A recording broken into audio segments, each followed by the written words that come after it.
মঙ্গলবার ত্রিপুরা সফরে আসছেন জাতীয় মহিলা কমিশনের চেয়ারপারসন। রাজ্যে তার একাধিক গুরুত্বপূর্ণ কর্মসূচি রয়েছে। সফরকে ঘিরে আয়োজিত বিভিন্ন কর্মসূচি সম্পর্কে সাংবাদিক সম্মেলন করে বিস্তারিত জানালেন ত্রিপুরা রাজ্য মহিলা কমিশনের চেয়ারপারসন ঝর্ণা দেববর্মন। কি বলেছেন তিনি শোনাবো।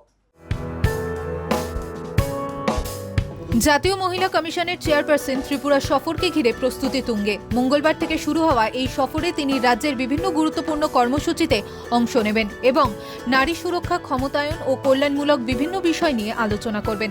এই সফরকে সামনে রেখে সাংবাদিক সম্মেলনের আয়োজন করেন ত্রিপুরা রাজ্য পুলিশ মহিলা কমিশনের চেয়ারপারসন ঝর্ণা দেববর্মন। তিনি জানান, জাতীয় মহিলা কমিশনের চেয়ারপারসনের সফর রাজ্যের জন্য অত্যন্ত গুরুত্বপূর্ণ এবং বিভিন্ন সরকারি দপ্তর ও সংশ্লিষ্ট সংস্থার সঙ্গে বৈঠক সহ একাধিক কর্মসূচি নির্ধারিত ইতিমধ্যেই রয়েছে। শ্রীমতী বিজয়া রাহতকারজি উনার কমিশনের চেয়ারপারসনের দায়িত্ব নেওয়ার পর উনি এই প্রথম ত্রিপুরাতে আসছে। তো সেটা আমাদের জন্য, পাশাপাশি রাজ্যের মহিলাদের জন্য অনেকটা গর্বের এবং বলবো অনেকটা সুরক্ষার বিষয় থাকবে।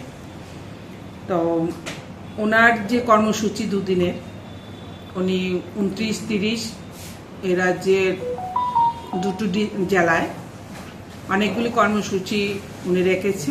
তিনি আরও জানান, সফরের মূল লক্ষ্য হল রাজ্যে মহিলাদের নিরাপত্তা, অধিকার, আইন সহায়তা এবং বিভিন্ন কল্যাণমূলক প্রকল্পের অগ্রগতি পর্যালোচনা করা।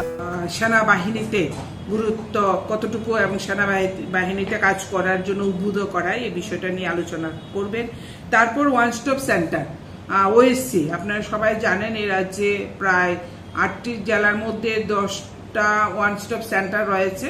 সেটা একটা সেন্ট্রাল গভর্নমেন্টের প্রজেক্ট, যেখানে অত্যাচারিত, নিপীড়িত বা বিভিন্নভাবে সমাজে যে সমস্ত মহিলারা হঠাৎ করে আশ্রয়হীন হয়ে পড়েন তাদেরকে পরিষেবা দেওয়া, অসুস্থ হলে ট্রিটমেন্ট করা বা আইনি লড়াই যেতে হলে তাদের পাশে থাকার জন্য সেই ওয়ান স্টপ সেন্টারগুলি রয়েছে।